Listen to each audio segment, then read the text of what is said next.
Fala pessoal, tudo beleza com vocês? Estamos aqui em mais um One on One Podcast. O que vocês conhecem, o da verdade, do olho no olho, aquele papo reto, papo real, vida real aqui. Como sempre, Ronaldão aqui conosco. Fala, galera. E um baita prazer, uma honra ter hoje o cara que é 100% ciência, 0% achismo, um dos maiores provocadores dessa geração, Luiz Gaziri, meu amigo Luiz Gaziri, muito obrigado por estar aqui conosco hoje. Imagina, eu que agradeço, né? Sempre um prazer estar junto com o Fabiano, com o Ronaldo, para a gente fazer um papo bem bacana aqui e resolver alguns mistérios aí que a gente vê no nosso dia a dia, né? Adoramos mistérios, né? Desvendar isso é bom. mistérios. Eu confio 100% no Luiz Gaziri. Os mistérios é com ele, né? A gente ia bater um papinho antes aqui. E é tão bom a gente bater esse papo e estar junto, porque todo dia a gente recebe muita informação, né? E tá aí, eu acho que o seu grande ouro, Luiz, é que você pega todas essas informações e traz por viés científico mesmo, né? E 100% científico, onde não tem dúvida, né? Acho que, obviamente, que a ciência continua com seus estudos, né? E cada vez mais, mas você traz aí o que a grande maioria nos traz de resultado. Exatamente isso, não é? E a gente não tem muito para onde correr, a não ser aceitar, né? Tem que entrar na nossa mente, no coração e aceitar. Vamos começar com um assunto muito importante hoje, que eu estava conversando semana passada com uma pessoa, e ela estava me indagando sobre isso, porque eu justamente falei de você e falei sobre o que a ciência nos entrega sobre vendas, né? E aí ela começou a me perguntar, eu não concordo aqui, eu não concordo ali. Eu falei, calma, vou aproveitar que semana que vem eu tenho um papo com o Luiz Gaziri, e aí a gente vai resolver isso. É aqui, ó, é nessa mesa. Luiz, você sempre falou, você não, né? Você transmite o que a ciência trouxe pra gente. Por que é que o vendedor que é comissionado, ou melhor, ele deveria ter um salário fixo, um bom salário fixo, e não uma boa comissão, tá? Essa é a discussão que eu estava tendo e que eu tenho certeza que as pessoas, os vendedores vendo aqui estão vibrando, né, cara? Né? Você vai sair daí, tem uma fila de gente para te dar um abraço. Mas por que é? Por que é que realmente é assim e melhor? A aplicabilidade. A grande questão que me trouxeram, a aplicabilidade disso, né? Da gente entender, e agora vamos colocar em prática. Vamos lá. Perfeito. Essa é na verdade, uma das descobertas que mais me chocaram, né, durante a minha carreira, foi descobrir que comissões traziam pior resultado em vendas e não melhor, como a gente imaginava. E eu trabalhei na área de vendas 16 anos, né, como executivo, e há 10 eu dou consultoria nessa área. Então, eu passei desde vendedor até gerente nacional de vendas. Então, conheço bem de perto, né, essa profissão. Quando eu li pela primeira vez, eu desenvolvia plano de comissionamento para vendedor, fazia campanha de premiação em dinheiro, etc. Era o que eu fazia no meu dia a dia e tive acesso a essa informação e fiquei bastante surpreso. E a explicação, quando a gente vai pensando um pouco mais, lendo vários artigos científicos, né? Eu leio artigo científico faz quase 20 anos que eu tenho contato com a ciência, a gente vai entendendo um pouquinho melhor por que as coisas não funcionam do jeito que a gente acha que elas funcionam. No caso de comissão e vendas, se comissão trouxesse o resultado que as empresas acreditam que ela traz, os problemas do mundo estavam resolvidos. Porque não ia existir vendedor pobre, não ia existir empresa com problema de faturamento, todo mundo ia ter uma performance espetacular. Então, a gente tem que começar a se questionar realmente se comissão traz melhor ou pior resultado. Porque em toda empresa onde a gente vai, a realidade é a mesma. Existem 10 vendedores, tem 1 ou 2 que vendem muito mais do que os outros. E como que a gente explica isso? Se comissão traz melhor resultado para todo mundo, né? Então, a gente começa a perceber no dia a dia das empresas que essa percepção que a gente tem é falha. E por isso que a gente vai para onde para resolver o problema? Para a ciência. Lê o artigo científico, onde o cientista vai fazer uma intervenção para descobrir como é que isso daí realmente funciona. E uma dessas intervenções foi feita pelo Dan Ariely, que é um cientista da Duke University. E ele fez um grupo de pessoas realizar duas tarefas diferentes. Uma delas era digitar num computador V e N, as teclas, o mais rápido possível, essa era a tarefa. E o outro era resolver 20 matrizes, onde tem números quebrados lá, 2,81, 6,43, e você tem que achar, né, dentro dessas matrizes os dois números que somados dão 10. Resolver o problema de digitação é fácil, né? Fecha o olho e você faz, né? Resolver o problema das matrizes é um pouco mais complexo. Então, os cientistas falaram o seguinte, olha, se você tiver uma performance ruim nas duas tarefas, você não vai ganhar nada. Se você tiver uma performance mais ou menos, você vai ganhar 30. Se tiver uma performance maravilhosa, você vai ganhar 300. Né? E as pessoas foram realizar essa tarefa e ele descobriu, nesse primeiro momento, que quando as pessoas podiam ganhar incentivo financeiro, né, quanto melhor elas fossem na tarefa, mais elas ganhavam. Na tarefa de digitação, o incentivo financeiro trouxe um desempenho melhor.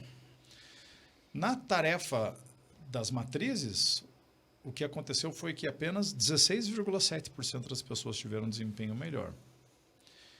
E testes como esse foram feitos centenas de vezes por outros cientistas em outras universidades, com outras pessoas em outros anos, em tudo que é tipo de contexto diferente. E os resultados são muito parecidos. Apenas uma pequena parcela de pessoas consegue ter melhor performance neste tipo de tarefa. Veja só que numa tarefa mecânica, que é apertar dois botões, o incentivo financeiro melhora a performance? Melhora. Essa é a nossa intuição, como dinheiro e performance funcionam. Agora, em tarefas mais complexas... entendi. Toda tarefa que existe uma complexidade, o incentivo financeiro reduz a performance. É só um pequeno percentual de pessoas que conseguem se dar melhor. Então, isso explica por que toda empresa tem 10 vendedores, tem 1 ou 2 que conseguem ter resultado melhor. Por quê? Porque essas duas pessoas, esses 16% das pessoas apenas, que são capazes de saber que vão ganhar um monte de dinheiro e ainda assim manter uma performance alta. O resto das pessoas não consegue ter uma boa concentração, uma grande atenção, porque o dinheiro motiva as pessoas demais. Tira a atenção da pessoa na tarefa, a pessoa fica viajando, o que eu vou fazer com esse dinheiro, onde que eu vou gastar? Puta, eu vou me detestar se eu não ganhar esse dinheiro. Então, isso acaba influenciando na performance delas. Então, essa é uma das centenas de explicações que a ciência já deu nesses últimos anos. E você falou em complexidade. Isso quer dizer o seguinte, bom, você me disse se eu estou certo. Um vendedor de Jaguar e um vendedor de um carro popular. Faz diferença? É a mesma coisa. Talvez esse aqui, o sucesso da comissão... Não estamos falando mais de sucesso de comissão, já entendeu. Uhum. Mas se houvesse, seria para esse aqui e não para esse aqui? Não, para nenhum dos dois. Para nenhum dos dois. Para nenhum dos dois. Por quê? Porque o incentivo... Porque é mais complexo vender um Jaguar?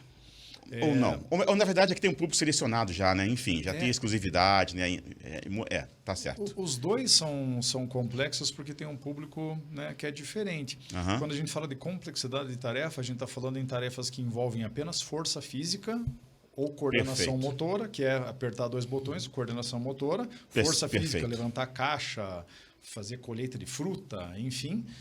E tarefas que envolvem criatividade, tarefas que envolvem pensamento racional, lógico, argumentação. Nesse tipo de tarefa complexa, o incentivo financeiro leva as pessoas a um pior desempenho. Caramba. Então, e aí vem uma questão importante. Pensando em Brasil, pensando em dificuldades, pensando que aqui a carga tributária é altíssima, né? E que você já começa devendo horrores. Como é que é a aplicabilidade disso para o mundo real? Um mundo real onde, caramba, se a ciência fala isso, como é que poderíamos nós aqui, onde o mundo depende dos vendedores, né? Não há empresa sem venda, para a gente aplicar e colocar isso lá dentro e realmente obter sucesso? Porque o que a gente tem hoje de resposta da ciência é, se fizermos assim, o nosso sucesso estaria praticamente garantido, mas o dinheiro vem na frente. E agora? Muito legal. As empresas já fazem isso. Toda empresa já faz isso. Por quê? Porque o financeiro ganha salário fixo. O marketing ganha salário fixo. A contabilidade ganha salário fixo. Boa. A logística ganha salário fixo. Todos os setores de uma empresa, o estilo de remuneração é fixo. Por que só em vendas tem que ser diferente? Perfeito. É a mesma coisa. Eu nunca conversei com o CEO de uma empresa que me chama lá para dar consultoria e fala: Luiz, estou com um problema gigante aqui, cara, que a minha rotatividade no financeiro é gigante, ninguém para aqui. Em vendas, não. Em vendas existe uma rotatividade gigantesca. É o único setor da empresa que fica girando gente a toda hora.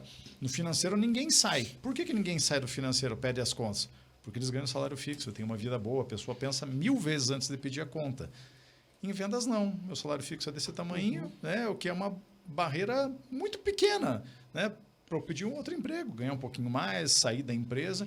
E aí, a empresa vive num recomeço. Sempre recontratando. Manda a gente embora, recontrata. Manda Turnover a gente embora, altíssimo nas contrata. vendas, Fica sempre patinando. Nunca a equipe está num nível superior. Né? Por quê? Por causa da forma de remuneração. As pessoas não conseguem ficar sem segurança financeira. Todo ser humano necessita de segurança financeira para funcionar bem. Se você valoriza ou não a segurança financeira, não interessa. Você precisa. Se você gosta ou não de água, você tem que tomar água para viver. Então, se você valoriza ou não, é uma necessidade básica do ser humano ter autonomia, ter, né, segurança financeira. A partir do momento que eu tenho a segurança financeira, que eu consigo dar o melhor. Devendo dinheiro, não sabendo quanto que eu vou ganhar, não sabendo se eu vou poder fazer investimento, se eu vou sobreviver, se eu vou ter que vender meu carro, se eu vou colocar meu filho no colégio particular. Sem saber isso, o ser humano não consegue dar o seu melhor. Então, é importante que as empresas entendam. E aí vem crise, né? Passa por uma crise aí, o consultor que estava acostumado a bater aquelas metas, vamos supor, aqueles 2 ou 3 consultores que vendiam muito bem, comissão super alta, chega uma hora que a maioria não tem planejamento, às vezes nem financeiro, né? E de repente vem uma crise, não vende igual e cai naquele negócio do salário pequeno ali, né? O fixo muito pouco, e aí aumenta mais ainda, né? Essa rotatividade, né? não tem a dúvida, né? Que rotatividade é o que mais tem no comercial, né? E um cenário bacana seria o que botar uma meta, tipo, você ter um salário melhor e atingimento de meta para final do ano, se todo mundo cumprir, departamentos financeiros, metas contábil, coletivas, né? fiscal, comercial juntos. Ou individuais. Seria interessante, né? Bem legal. O que o Ronaldo falou aqui, uma coisa importante sobre vendas é o seguinte: o ser humano ele é guiado por um viés, né, chama-se viés do presente. O que está acontecendo comigo hoje, eu acho que vai continuar acontecendo no futuro, tá? Chama present bias, né? Então, o que está acontecendo comigo agora é aquilo que vai acontecer no futuro. Isso é o que faz cara que é viciado em aposta, em cassino, continuar jogando. Porque eu ganhei uma vez, ganhei 2, ganhei 3. Fala, cara, vai continuar acontecendo até uma hora que eu perco. O vendedor é dominado por esse viés também. O quanto eu ganho hoje é aquilo que eu vou ganhar amanhã. Então, cara, vou comprar um carro importado, já vou fazer uma piscina. Você já multiplica por 12. Né? Daqui a pouco vem uma crise, como o Ronaldo está falando, cara, acabou. E aí, como é que essa pessoa fica com, né, uma casa grande, um carro, uma piscina, filho em colégio particular, viagem que eu estou pagando? Como é que eu fico? Mas eles não se planejam. Então, isso pior, quem paga o preço são as empresas, no final das contas, né? Então, o que a gente faz, né, de salário fixo, que é o que a ciência demonstra como algo melhor para a nossa performance, é ter um plano de carreira, né? De cargos e salários dentro da empresa, como muitas já têm. Só que tem que ser um plano de cargos e salários que seja mais claro para a pessoa. O que eu tenho que fazer para ganhar mais e o que eu não posso fazer, senão vou ser mandado embora. No mundo das comissões, isso não acontece. Por quê? Porque no momento que eu pago um salário fixo bem baixinho para o meu vendedor e o resto é tudo comissão, no momento que ele não vende, eu penso assim, né? Como empresário, cara, essa pessoa não vendeu nada. Mas eu também não paguei nada. Então tá bom, deixa ela aí mesmo. Não tá bom. Ou seja, é péssimo para os dois lados, né? Não tá bom, porque essa pessoa que está tendo um desempenho ruim está tomando o lugar de uma outra que poderia ter um desempenho melhor. Então, o nível de comodismo no comissionamento é muito grande. Isso é muito Agora, bom. vai experimentar pagar um salário fixo alto para uma pessoa para ver se ela dura 3 meses na empresa se ela não trouxer bom resultado. A velocidade da gestão tem que ser muito maior. Se não dá resultado, tchau. Né? Você não trabalha aqui. E a pessoa, quando ela ganha o salário fixo, é só a partir desse momento, como eu falei, que ela tem condições de dar o seu melhor. Sem isso daqui, não tem como dar o meu melhor. Mas é que os problemas ficam para fora da porta de entrada da empresa. Se o ser humano fosse robô, ia ser assim que as coisas iam acontecer. Tiro o chip dos problemas da minha casa, entro aqui, trabalho, mas a gente não é robô. Qualquer coisa que acontece com a gente fora da nossa casa influencia o nosso desempenho. Se eu estou devendo, vai influenciar meu desempenho. Se eu briguei com a minha esposa, vai influenciar meu meu desempenho. Se eu levei uma fechada antes de chegar aqui nesse podcast, o meu desempenho vai mudar. Se tá sol ou se tá nublado, o meu desempenho muda. A gente tem que entender a complexidade do comportamento humano. E é inacreditável a quantidade de fatores que influenciam o nosso desempenho. Só que a questão financeira pesa demais para nós. Demais. Então, isso é uma coisa que a gente tem que ficar atento. Então, dentro de um plano legal, né, seria, né, a gente ter lá faixas, né, de níveis de expertise de vendedor. Tem o nível 1, 2, 3, 4, 5, 6, 7, sei lá quantos que tem lá. Cada empresa pode determinar o seu. E o vendedor que tiver uma boa performance sai do nível 1, vai para o 2, vai para o 3, vai para o 4. Né? Se eu vou contratar uma pessoa mais experiente, eu vou colocar a pessoa no nível 4 já, mostrando para ela a possibilidade de crescimento. E aí... o que eu faço dentro da minha consultoria, né, o que eu sugiro para as empresas realizarem, por causa da evidência científica, é que tem que ter uma meta em grupo. A meta em grupo é uma coisa fantástica. Boa. Fantástica. Todo ser humano em grupo se comporta de uma forma, né, para um objetivo em comum, de forma mais organizada, mais rápida do que quando a pessoa tem uma meta individual. Né? Então, a meta em grupo, e aí a gente determina algo... parecido com isso daqui. Cada 6 meses, pessoal, se a gente bater a meta do grupo 4 vezes, todo mundo ganha um aumento. Então, sai do nível 1, vai para o nível 2. Sai do nível 2, vai para o nível 3. E assim, o que a gente deixa bastante claro para as pessoas lá dentro da empresa? Puxa, então, eu quero ganhar mais? Quero. Bacana. Então, para ganhar mais, eu tenho que fazer isso daqui. Tenho que colaborar com os meus colegas, tenho que ajudar, tenho que vender, tenho que, né, fazer várias tarefas aqui. Se a gente alcançar essa meta, né, num período longo, porque o problema do dinheiro é o período curto. Né? Da comissão é todo mês, você está abrindo uma porta para a pessoa trapacear, para fazer besteira, para falar que vendeu, emitir a nota e depois cancelar, e daí você ganha a comissão, daí você não tem... Então, tudo que é tipo de picaretagem acontece na área de vendas. Basta ser picareta. Né? E a gente conhece, né? E a gente conhece o que acontece. Então... no longo prazo, a pessoa não consegue ficar te enganando toda hora. Né? Então, a gente faz uma meta de longo prazo, né? Batendo essa meta, todo mundo começa a ganhar um pouquinho mais. E não bateu a meta, você está muito longe da performance da equipe, 3 meses muito longe do que teus colegas estão trazendo, você é mandado embora. Então, fica claro. O que eu faço para ganhar mais? O que eu não posso fazer senão vou ser mandado embora? E aí a gente elimina aquela questão subjetiva dentro das empresas, que é o seguinte: por que, cara, que o Fabiano recebeu um aumento esse mês? Como é que os teus colegas vão receber essa notícia? Você é vendedor, os outros são vendedores também, e o Fabiano ganhou um aumento. Por que o Fabiano ganhou um aumento? Ninguém vai falar, porque o Fabiano teve uma performance fantástica, cara. Não, ele é o melhor vendedor que tem aqui mesmo. Não, eles vão falar o quê? O Fabiano é puxa-saco do chefe. O Fabiano tem a melhor região. Fica aquela confusão e ninguém sabe por que o Fabiano ganhou, né, um aumento. Muitas vezes é por causa do desempenho dele, mas as pessoas, elas querem se proteger. Sim. Então, elas vão ficar, né, arrumando desculpas para justificar por que o Fabiano está ganhando mais e elas estão ganhando menos. Nesse sistema, não existe essa desculpa. Por que você ganhou um aumento? Porque você ajudou a equipe a bater a meta. Pronto, todo mundo ganhou. Por que você foi demitido? Você ficou 3 meses sem trazer um resultado. Tá aí, não é porque o Fabiano não gosta de você ou porque o Ronaldo não gosta de você.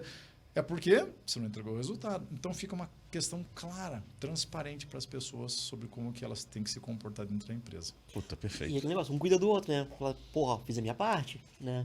Isso. E você vai depender, né? A área financeira vai depender da área contábil, fiscal, enfim. E aí todo mundo junto, que nem um time, né? Um time não vai ganhar o campeonato essa sozinho cobrança com um interna jogador natural, só, né?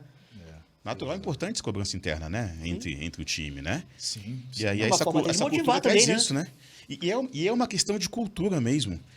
E fato que quando começa a implementar nas suas consultorias, quando você consegue implementar isso dentro das empresas, né?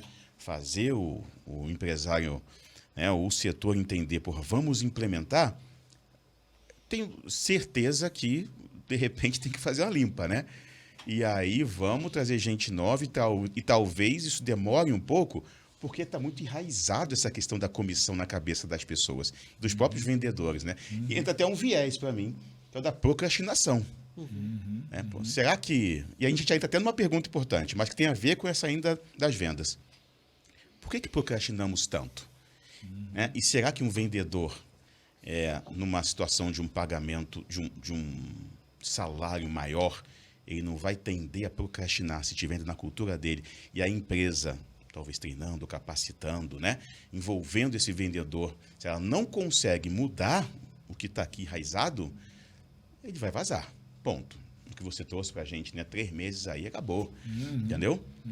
Por que procrastinamos tanto, Gazig? O que a ciência fala sobre procrastinação? É uma tendência natural de todo ser humano deixar as coisas para o último momento. Tá? Não tem nada de errado com você se você procrastina. Parabéns, você é um ser humano. Puta, graças a Deus. Parabéns. Pelo menos isso você sabe sobre você. Né? Tem muita evidência científica sobre procrastinação. Né? Uma das mais importantes é a do Clark Hull, que foi um grande descobridor dessa parte do ser humano deixar tudo para a última hora. Por quê? O Clark Hull descobriu uma coisa que chama-se teoria da meta gradativa, que é o seguinte, que quanto mais perto eu estou do fim de um ciclo, mais rápido eu ando. Então, o Clark Hull fez experimentos, por exemplo, com ratos dentro de um labirinto que ele montou. E ele começou a analisar, né, o comportamento dos ratinhos lá dentro do labirinto e começou a perceber que quando o rato sentia que estava chegando no fim do labirinto, ele andava mais rápido. Tinha uma gradezinha elétrica nesse labirinto que media, né, a velocidade do ratinho. Então, os ratinhos, quando estavam chegando perto da saída, andavam mais rápido. E ele falou, pô, tem alguma coisa interessante aqui. Sai do Clark Hull, você vai para vários outros cientistas que começaram a replicar, porque a ciência é assim. Alguém faz uma descoberta, vem 500 outros cientistas e vão testar também. Né? Isso que dá o corpo da evidência científica. Né? Um monte de gente faz o mesmo experimento, dá o mesmo resultado. Opa, posso confiar. A ciência sempre vai ter alguma descoberta que uma pessoa vai fazer uma descoberta contrária. Natural da ciência. Né? Só que a ciência se corrige com o passar do tempo. Então, sempre vai ter estudo que mostra ovo faz bem. Vai ter estudo que fala que ovo faz mal. A ciência está onde? O peso da evidência. Quantos estudos falam que ovo faz bem, quantos falam que ovo faz mal. Aqui eu tenho o peso da evidência. Então, é assim que funciona. Tá? Não é super natural os cientistas encontrarem coisas diferentes no seu dia a dia.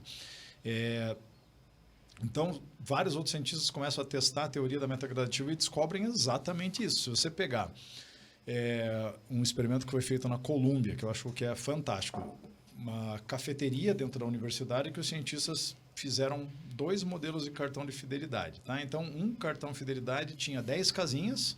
Quando a pessoa chegava lá para tomar o café, ela ganhava o cartão de fidelidade. Então, tomando 10 cafés, ela ganhava o 11º gratuitamente. E um segundo grupo de pessoas ganhava um cartão de fidelidade que tinha 12 casinhas. Só que 2 já vinham carimbadas. Veja lá. Os 2 grupos tinham que tomar 10 cafés. Interessante. Um estava zerado e o outro tinha 2 carimbos. Qual dos 2 andou mais rápido? Bom, o objetivo... Bom, em quantidade aí é a mesma coisa em tempo, né? Exato. A quantidade é a mesma.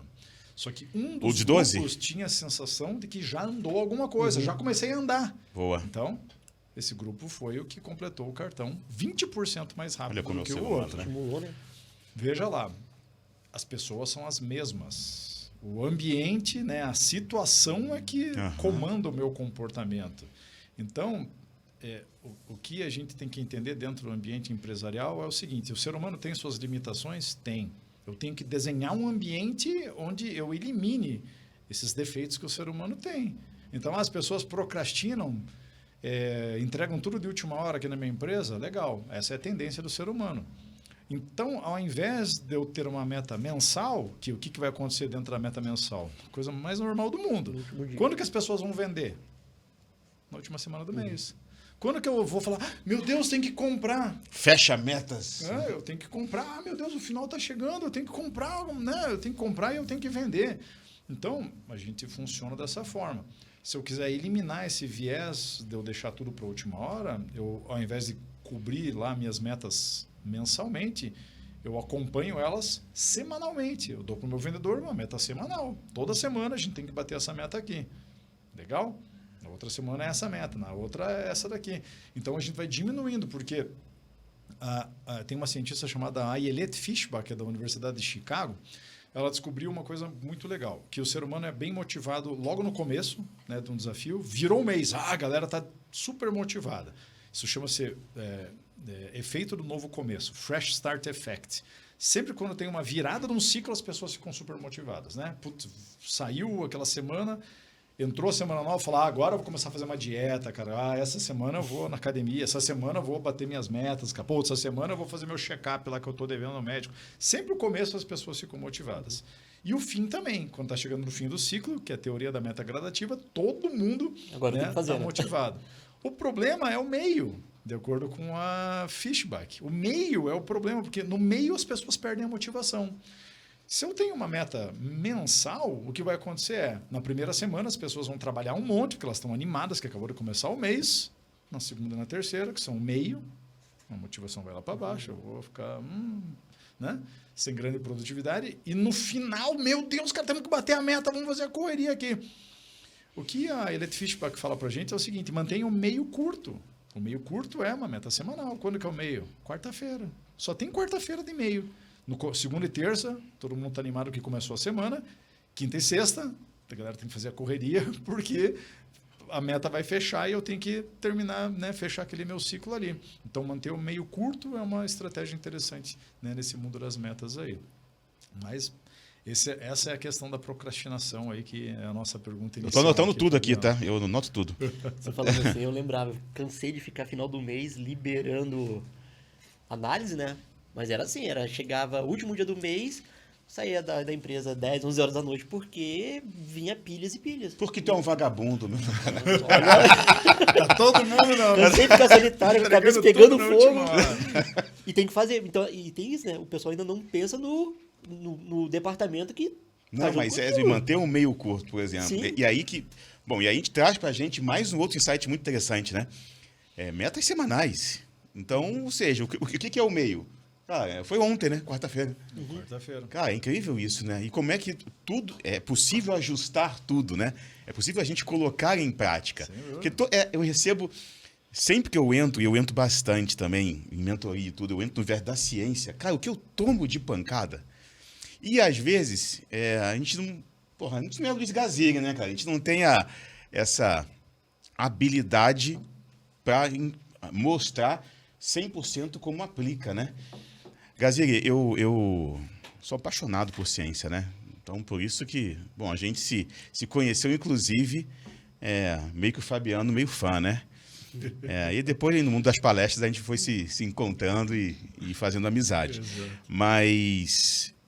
eu trabalhei no laboratório, né? Então eu fui um dos precursores do vírus influenza, da vacina lá, dessas novas aqui. Agora, depois eu chutei o balde, não queria mais continuar. Artigo científico, então eu sempre busquei também os artigos científicos. Uhum. Mas somos poucos, né? No mundo, você tem esse número mais ou menos? Sei lá, nós temos quantos bilhões no mundo aí? Quantos que realmente se interessam pela ciência e realmente entendem quanto que é importante como a gente entende? É uma falha educacional, né? A gente não é formado, né, na escola para questionar, né, para falar, puxa, tem esse lado aqui, mas e o outro? Né? Eu tenho esse ponto de vista, mas eu tenho que pensar no outro também, que é isso que a ciência faz, né? A ciência nunca vai... A ciência, o pessoal fala, porque é uma comprovação científica, né? A ciência não funciona com comprovação científica, e sim com descomprovação científica. É assim que a ciência funciona. Né? Quer anotar isso de novo, tá vendo? Não tem mais página aqui. A ciência nunca pode falar que 100% do tempo essa coisa vai acontecer. Né? Então, eu vou pegar esse copo aqui e vou jogar ele aqui. Ó. Legal. Eu estou observando ele aqui. Eu jogo, ele está caindo. Eu posso contar 100 vezes aqui. Eu joguei e o copo está caindo. A ciência, então... parte de uma hipótese nula, que é o seguinte, se eu jogar o copo, nada vai acontecer. Essa é a hipótese nula. Nunca, não vai acontecer nada. Né? Um objeto solto vai continuar parado. Essa é a minha hipótese nula. Cara, se eu soltar o copo, não vai acontecer nada. Minha hipótese alternativa é, se eu soltar o copo, vai acontecer alguma coisa com ele. Eu estou observando aqui, ó. Pô, legal, cara. Bacana. Então, o que eu estou fazendo aqui? Eu estou falando o seguinte, cara, minha hipótese, vou fazer um cálculo, né? Eu joguei o copo 100 vezes aqui, todas elas, o copo caiu. Pô, o que eu vou fazer? Eu vou descartar a hipótese nula, que é, se eu soltar o copo, nada vai acontecer com ele. Então, é isso que o cientista faz. Ele não pode nunca falar 100% das vezes que eu soltar o copo, por mais que a gente esteja observando aqui, ó, ele vai cair. Não é isso que a ciência faz. Inclusive para coisas como isso daqui, lei da gravidade. A gente sabe que vai cair 100 vezes, mas ele não fala. Uhum. Então, a ciência funciona através da descomprovação de uma hipótese nula. Né? Sempre analisando os dois lados. Sempre, para tudo. Então, se eu tenho uma crença, comissões trazem melhor resultado. Como é que eu faço uma decisão melhor? Né? O ser humano tem a tendência que chama-se viés da confirmação. A minha crença inicial, a partir do momento que eu tenho uma crença, eu vou buscar informações que confirmam que eu estou certo. É o que todos nós fazemos. Toda hora. Tem um experimento que é espetacular, que faz o seguinte, pede para as pessoas analisarem uma hipótese. Tá? Então, elas têm que mostrar se a hipótese é verdadeira ou não. Se eu pegar uma carta que tem uma vogal na frente, atrás vai ter um número par. Essa é a hipótese. Eu quero que se descubra se essa hipótese é verdadeira ou falsa. Tá? Então, daí, os cientistas dão uma carta A, dão uma carta B, dão uma carta 2 e uma carta 3. A pessoa tem que virar uma carta só para confirmar se a hipótese é verdadeira ou não. Então, toda vez que tem uma vogal, tem um número par atrás. Legal?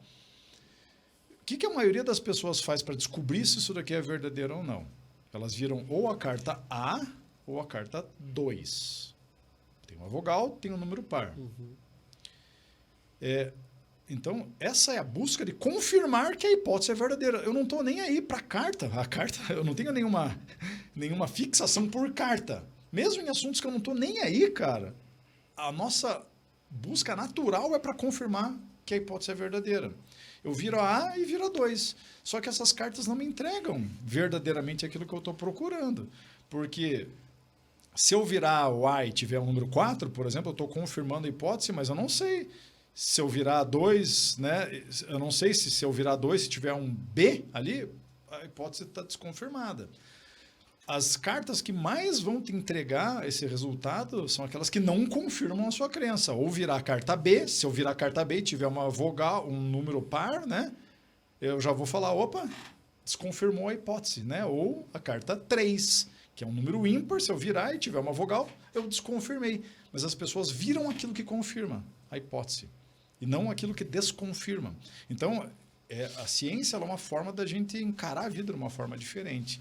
Então, se eu tenho a crença de que a comissão traz um resultado melhor, sempre foi isso que eu fiz. Trabalhei 20 anos na área de vendas e sempre foi assim, eu vou buscar informações que confirmam que eu estou certo. Eu nunca vou atrás... Putz, se eu estiver errado, cara, será que a comissão, de repente, traz um pior resultado? Ou será que a comissão nem altera a performance das pessoas? A gente não pensa dessa maneira.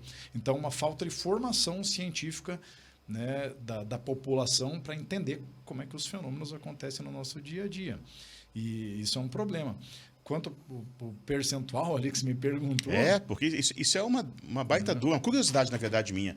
Porque assim, eu fui apaixonado pela ciência e, para mim, eu sempre olho, porque eu fui inserido nesse meio há anos e anos atrás. Sim. Mas quantos, né, somos realmente inseridos nesse meio? Entendeu? Porque para mim, talvez só assim. Ou te ouvindo, por exemplo, né, cara? Te conhecendo, porque você fala, né, exclusivamente sobre isso. Essa é uma curiosidade. O que tem por aí de informação é que quando um artigo científico é publicado, em média 10 pessoas leem o artigo no mundo inteiro. É muito pouco. Cara, é uma coisa... Ou seja, de milhões de pessoas. É um percentual muito, muito, muito pequeno. Né? É o que pode mudar, né? De acordo com os cientistas também divulgarem um pouquinho mais o trabalho deles. Né? Muitos são... a ciência fica muito restrita na academia, né? Dentro da universidade. Só os cientistas que vão ali e conversam. Daí algum aluno do mestrado, algum aluno do doutorado, né? Esses vão ter contato também. Agora, para o resto da população, não. Muitos cientistas não comunicam o que estão descobrindo para o seu público. Isso começou a mudar. Um amigo meu, que é um cientista super influente, que é o Robert Cialdini, que é o autor do livro lá, o Armas da Persuasão, né, que chama aqui no Brasil. Eu estava conversando com ele uma vez e ele me falou que quando ele lançou o livro dele sobre influência, persuasão, isso é 1984, Nenhum cientista escrevia para o grande público. Então, o livro dele foi um fracasso durante vários anos. É um best-seller até hoje, mas nos primeiros anos foi muito difícil, porque o cientista, muitas vezes, tem uma dificuldade de escrever para o grande público, porque ele tem uma linguagem muito específica, e que o público não consegue entender direito. Então, traduzir isso para uma linguagem popular é importante. E foi o que o Chiaurini fez com maestria, explicando experimentos científicos para pessoas, né, do dia a dia, e aí começa a chamar atenção. E as pessoas começam a dizer, putz, então é assim que a ciência funciona? Putz, que legal! Não tinha a mínima ideia de como é que era um experimento científico, ou o que é uma correlação, ou o que é um estudo longitudinal. Pô, que legal, cara! Então, essa é a missão que todo cientista tem, né? E professores como eu têm de ler um artigo científico, entender e traduzir ele para uma linguagem popular para que as pessoas possam agir, possam ter bons resultados, né? E possam entender um pouquinho melhor. Você trouxe uma questão que me veio à mente aqui agora. Um artigo científico não é um negócio que é simples. Ele tem sua complexidade, né? E talvez isso afaste as pessoas. Ela vê, né? Até os modelos, né? Que são muito antigos, né? A pessoa já bate o olho e fala, caramba, né? Primeiro que é tudo em inglês, né? Acho que universalmente é inglês, né? Isso já tira uma galera. E aí vem alguém que é apaixonado por isso, que pega e consegue descomplicar e trazer, eu acho que é uma solução. Bacana isso. Entendeu? E é importante, né? Precisamos de mais Luiz Gazires nesse caminho para fazer. Que assim seja, que tenha um monte de gente. Porque tem tanta coisa bacana, cara, importantíssima para a gente entender, né, que pode mudar a história de uma empresa. Você vê, voltando só um pouquinho ali nas vendas, né? Olha como é ruim para a empresa e para o vendedor ele ser comissionado. Porque vamos no segundo assunto, procrastinação. A empresa procrastina, não pago nada mesmo, vai deixando aí. E não está vendo como que o resultado para essa empresa está péssimo. Então, péssimo para todo mundo. Porra, é perfeito. E às vezes até tá bom, né, Fabiano? E daí o que eu escuto das empresas? Mas pode ser melhor, assim, né, Lu? Pelo amor de Deus. Esse é o grande ponto. Porque o que eu escuto, né, às vezes, é que alguém que está conhecendo o meu trabalho e fala, mas é que aqui a gente paga a comissão e está funcionando para nós. Tá vendo? É falta de conhecimento científico. Está funcionando para nós. Esse é um viés. É óbvio, se você foi lá, você fez, você implementou, você quer que funcione e você vai interpretar um dado como está funcionando. E se você usasse uma outra estratégia, será que não funcionaria ainda melhor? Você não faturaria ainda mais? Exatamente. Não teria muita redução de turnover, por exemplo? Só que ninguém, né, aborda uma questão de forma científica. Está dando certo, então tá bom. É o viés da confirmação. Ninguém fala, deixa eu tentar um jeito diferente aqui de fazer. E todo mundo fala, a gente é inovador, a gente pensa fora da caixa. Tá bom. Galera, a gente já vai falar, já daqui a pouquinho, nosso último assunto sobre felicidade. Luiz Gaziri tem um livro incrível, Ciência da Felicidade. Então, vocês aí, a gente vai deixar, inclusive, um QR Code aqui para vocês terem acesso, né, ao livro do Luiz Gaziri. Beleza, Luiz? Show, Ciência da Felicidade. Todo mundo precisa ter acesso e ler esse livro, mas vai ser só no final, porque a ciência fala que se você correr esse podcast para chegar até o fim, né, você vai perder o melhor insight para você. Isso a ciência, tenho certeza que ela fala sobre isso. Luiz, conflitos e divergências políticas, cara, assim, a gente vem passando por momentos tão complicados nesse sentido, e as pessoas perdem os amigos, e a família destrói, né? E os grupos de WhatsApp, eles se extinguem, você é excluído. O Ronaldo já saiu de uns 15 grupos. Aí volta, aí sai de novo. Por que é que as pessoas querem manter, elas têm a comprovação, e não estamos falando sobre ciência, está falando sobre fatos mesmo, né? Então você viu. Cara, isso aqui, esse que você falava que era assim, você acabou de ver que, cara, está comprovado, tem fato de que esse cidadão é um ladrão. Vamos direto, assim. E não importa o lado, né? Por que essa pessoa continua querendo defender esse aqui? Esse aqui nem conhece ela. É uma questão de quê? De preservar a imagem, tem a ver com humildade. Fala aí pra gente. É uma questão bastante complexa, né, Fabiano? E o que as pessoas precisam entender é que todo ser humano tem como um dos principais motivadores ter uma imagem de si mesmo que é positiva. Todos nós queremos acreditar que a gente é inteligente, honesto, bom cidadão, criativo, que toma boas decisões. A gente quer manter essa imagem, porque ela é importante para o nosso bem-estar. Agora... Autoestima, teve com autoestima? Autoestima, tem, né? Tá bom. Totalmente. Né? Beleza. É importante ter autoestima. Né? Sem autoestima, a gente fica parado. Né? Se a gente não gostar de nós mesmos, se a gente achar que a gente é um cidadão ruim, que a gente está caindo, a nossa motivação vai lá para baixo, a gente não tem bons resultados. Então, é natural para nós querer manter uma autoestima elevada para todo ser humano. Tá.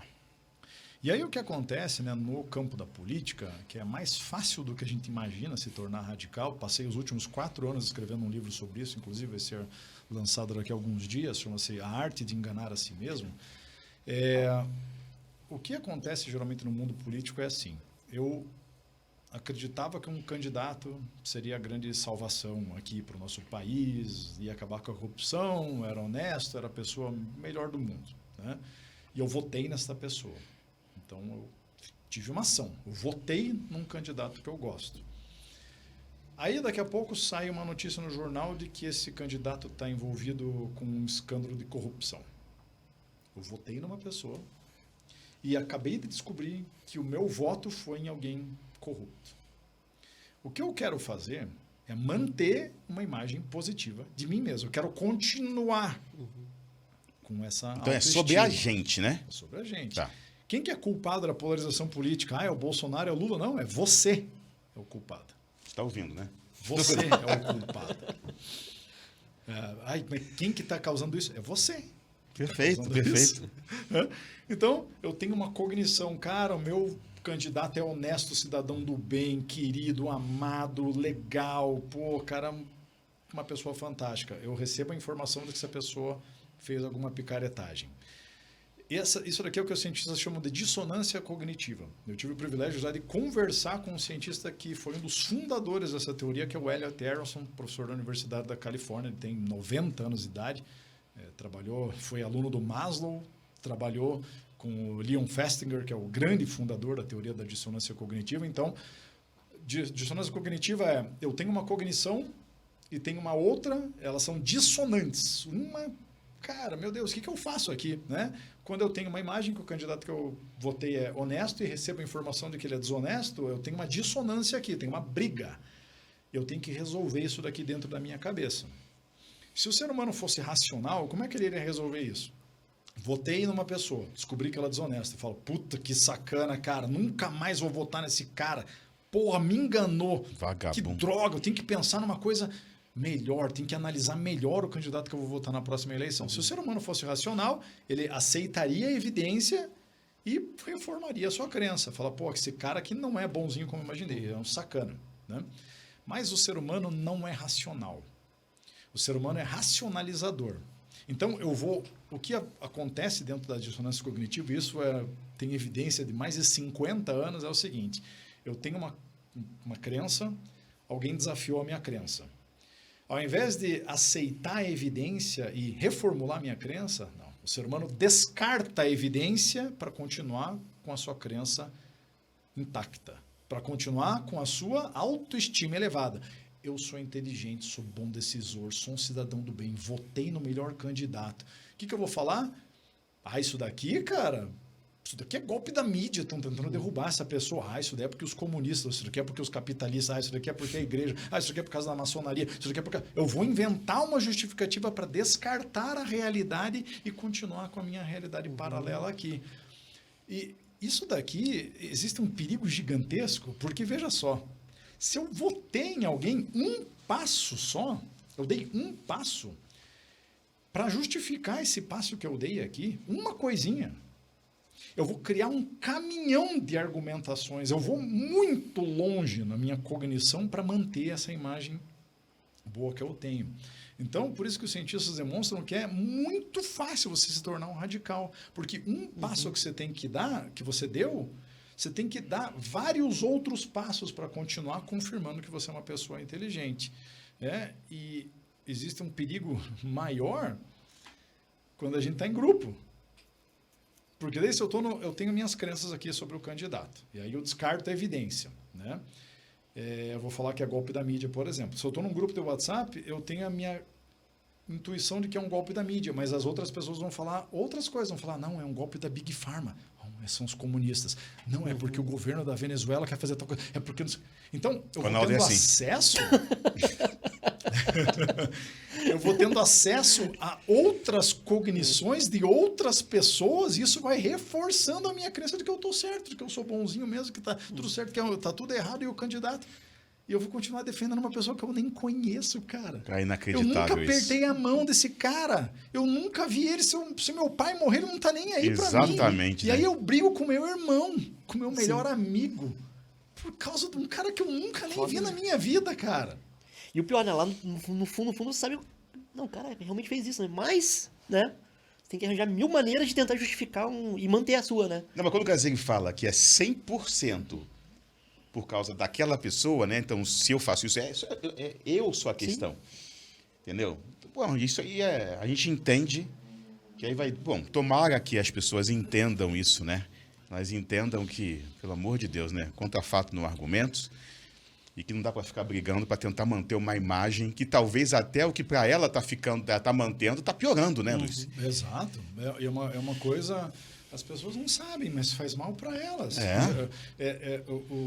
Geralmente, quando a gente fala de política, o pessoal fala assim, mas é que esses radicais, aí, tanto da direita quanto da esquerda, esse pessoal são tudo burros, são idiotas, tal. Não são.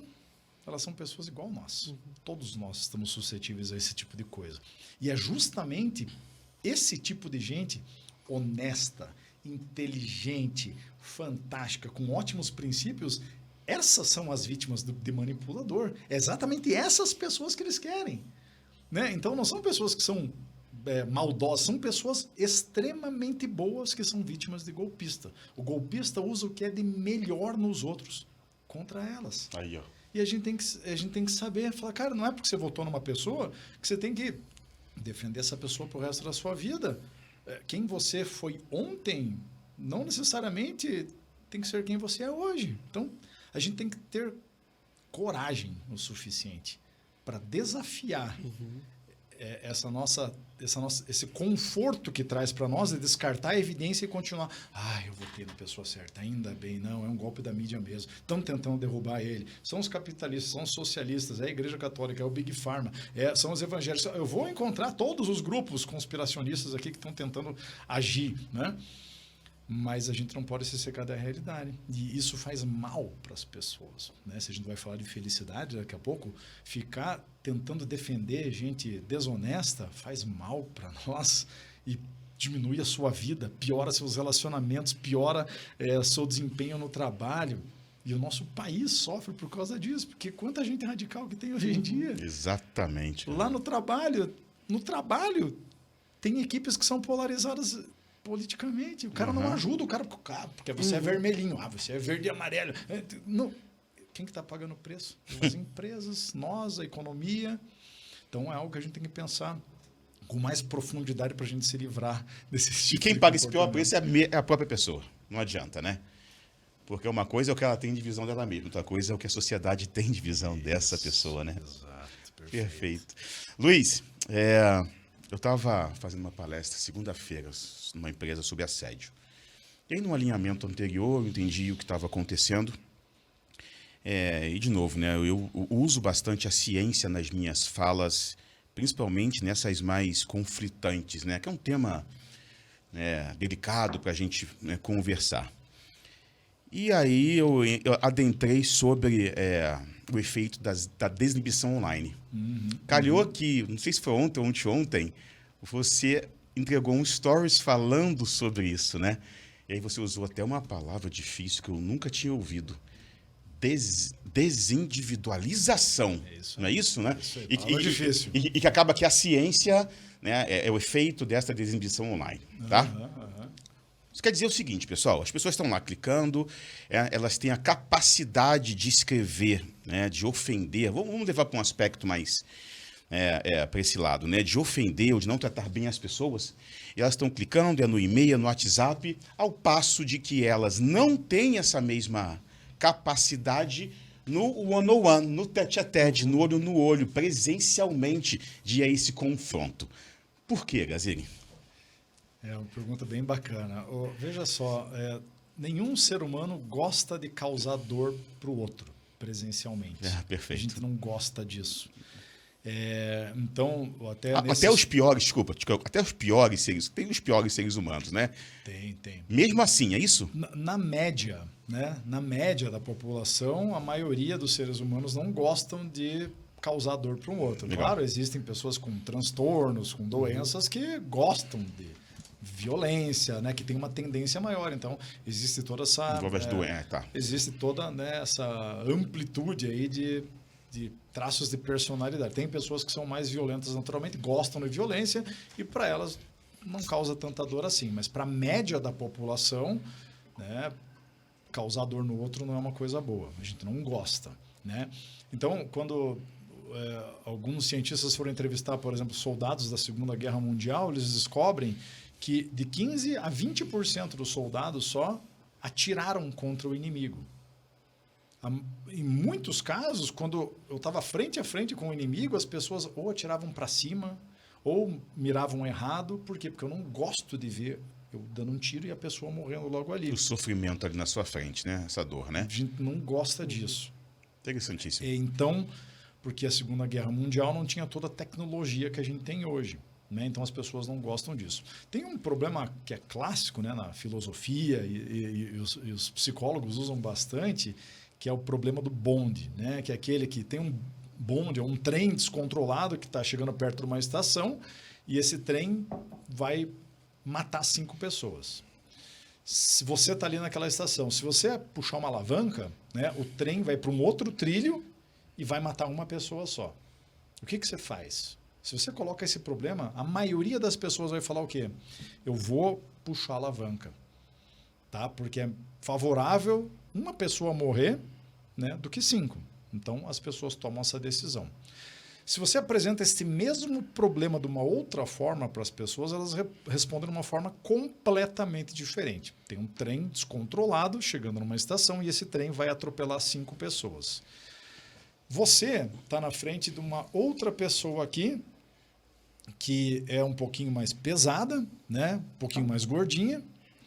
Então, o que você tem que fazer é, ou você deixa o trem seguir o seu destino e matar 5 pessoas, ou o que você pode fazer é empurrar essa pessoa na frente do trem, e o trem, né, vai bater nessa pessoa e vai evitar que as outras 5 ali morram. O que você faz? Veja só, a decisão é exatamente a mesma.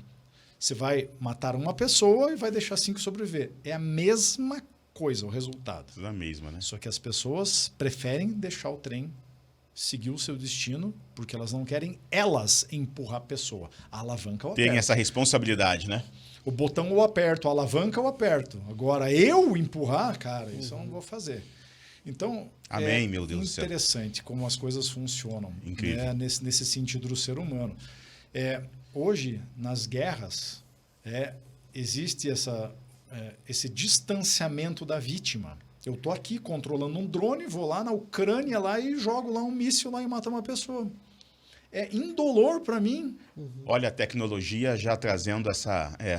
Porra, nunca tinha pensado nisso, Gazinho. As guerras hoje são e hoje tá míssil assim, aqui, né? lá na Rússia. Exatamente. Lá. Então, apertar o botão é indolor. Cada vez mais distante, né? Cada vez mais distante. Cada vez você está frente a frente com o inimigo, você tem que matar aquela pessoa ali. Né? Bombardeio, às vezes de um outro lugar que você joga, de um outro país você joga no outro. Então esse distanciamento faz com que a gente se torne mais cruel, porque eu não estou olhando o olho da outra pessoa, da vítima. Olha isso. E na internet funciona do mesmo jeito.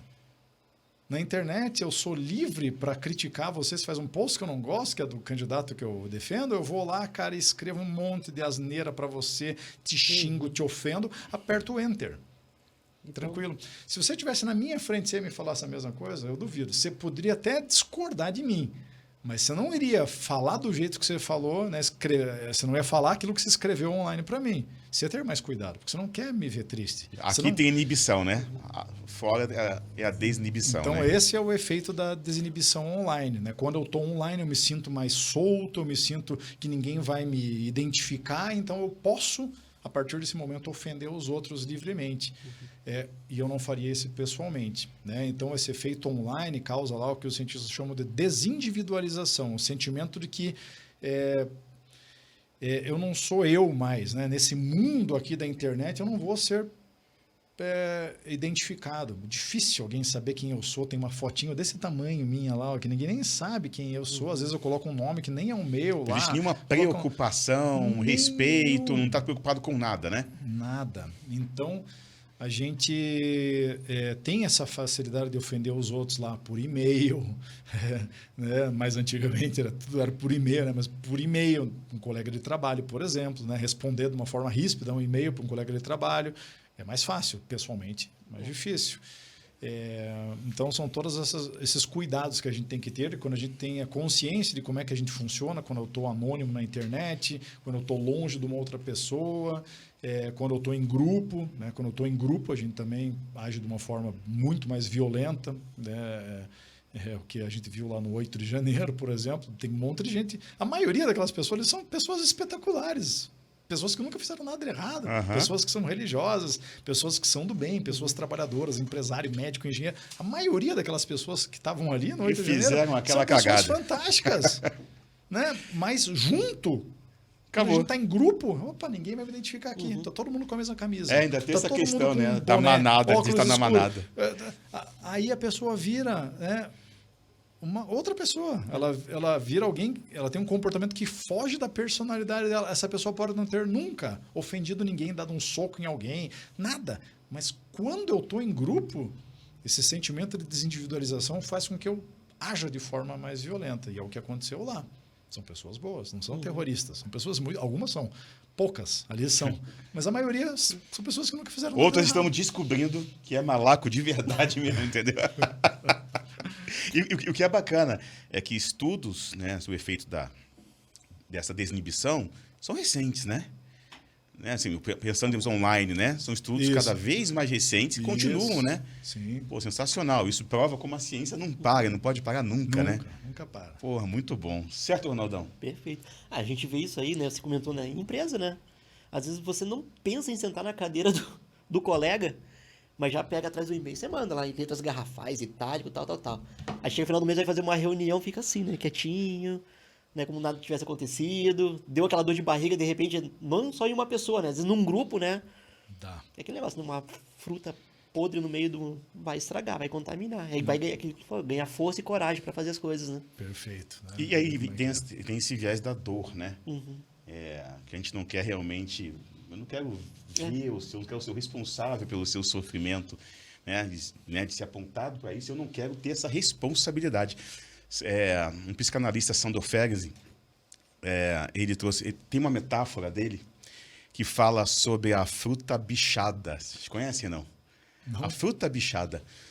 Quando um passarinho bica uma fruta e expõe essa fruta lá no pé, o que acontece com essa fruta para vocês? O que vocês acham que acontece? Vai estragar, né, em algum momento, Vai né? entrar um verminho ali também. Todo mundo acha isso, né? Essa fruta vai estragar, né? Não, ela amadurece mais rapidamente Olha, que antes. Ela amadurece mais rápido. Antes dela estragar, esse processo passa pelo amadurecimento mais rápido e depois estraga. Então veja como é que é a dor. Vamos trazer isso para os nossos dias aqui atuais, para a nossa vida, né? A gente é bicado pra caramba, né? O Gaziri provando, não comprovando, na verdade descomprovando, né? Cientificamente, deve tomar as grandes porradas também por aí. Demais. Né? A gente toma no nosso dia a dia sempre, né? Todo esse sofrimento que a gente recebe, toda essa dor, Ferenczi, ele fala que isso nos amadurece. E é fato isso de verdade, entendeu? Mas será que isso não pode ser um problema? Será que esse amadurecimento, talvez tão antecipado, que não deveria ser para esse momento, não vai estragar mais à frente, mais rapidamente também? Isso acontece com crianças, acontece quando as crianças, hoje, né? Isso sim, comprovadamente, sofrem muito, apanham, né? Passam por um processo de amadurecimento muito rápido e o sofrimento, essa conta lá na frente, ela vai ser paga. O que a ciência fala sobre dor especificamente, Gaziri? Pensando em Ferenczi, pensando na fruta que é bicada, amadurece, mas talvez não deveria amadurecer nesse instante, deveria passar por um tempo um pouquinho maior. Aham. Bem, olha, tem tanta evidência sobre isso que podia ficar até amanhã falando aqui. Eu vou falar de algumas coisas que eu conheço, tá? E que eu vou puxar para a felicidade, tá bom? Que é justamente ótimo. onde a gente precisa... A gente vai falar do contrário da felicidade agora, show. que também é importante a gente saber. É justamente por isso, legal. É importante a gente saber. Ano passado eu conversei com 2 cientistas, né, visitei esses 2 cientistas que eu admiro bastante. Uma delas é a Katie McLaughlin, que é uma cientista da Harvard, que estuda a diversidade infantil. E o outro é o Victor Carrion, que é da Stanford, que também, né, tem a mesma linha de estudo. E o que os dois vêm descobrindo juntos, né, é o que violência, né, maus tratos, falta de alimentação adequada causa nas crianças e quais são as consequências no longo prazo, quando essa criança se torna um adulto. Então, o que as evidências científicas mostram é que quanto mais dificuldade uma criança passa na sua infância, exposição à violência, tem pais violentos, ou mora num bairro muito violento, essa criança está toda hora se sentindo ameaçada, essa criança não tem educação boa, né? Vai numa escola que é mais violenta, ou que ela não tem uma educação boa, não tem apoio de seus colegas, não tem apoio dos seus pais, até porque os pais estão desesperados, tendo que correr, tal, não conseguem dar atenção devida àquela criança. O que começa a acontecer é que o nível de cortisol dessa criança, que é o hormônio do estresse, é cada vez maior. As partes do cérebro dessa criança, elas se desenvolvem de uma forma completamente diferente de uma pessoa de classe média ou rica que não passa por esse tipo de situação. A amígdala da criança que sofre dificuldade é maior, mais reativa, né? Na maioria dos casos, em alguns casos a amígdala se torna menor, por um processo que eu já vou explicar para vocês. A amígdala é a parte do cérebro que processa estresse e ameaça. Então, com o passar do tempo, com as experiências dessa criança, a amígdala ela vai crescendo de tamanho, né? Ela vai se desenvolvendo e essa criança fica cada vez mais reativa ao estresse. Ela enxerga, por exemplo, uma cara de alguém mais brabo, rapidinho ela detecta uma ameaça. Se você colocar a mesma foto da pessoa braba para uma criança de classe média, ela demora mais tempo até ela detectar uma ameaça. E essa criança passa a detectar ameaça até em situações onde não existe nenhuma ameaça. Então, alguém falou alguma coisa para ela, ela já detecta como uma ameaça. A ativação da amígdala tem uma ligação forte com violência. Então, você me falou uma coisa, você nem queria me ofender, mas como eu tenho uma amígdala muito reativa, eu entendo o que você me falou como uma ofensa, e às vezes eu vou partir para cima de você, eu vou tentar te bater, etc. Uhum. Né? Então, a amígdala, às vezes é maior, às vezes é menor. Por quê? Porque o cortisol, né, a amígdala causa liberação do cortisol. E o cortisol é um hormônio que ele tem um efeito que chama-se wear and tear, né, em inglês, tá?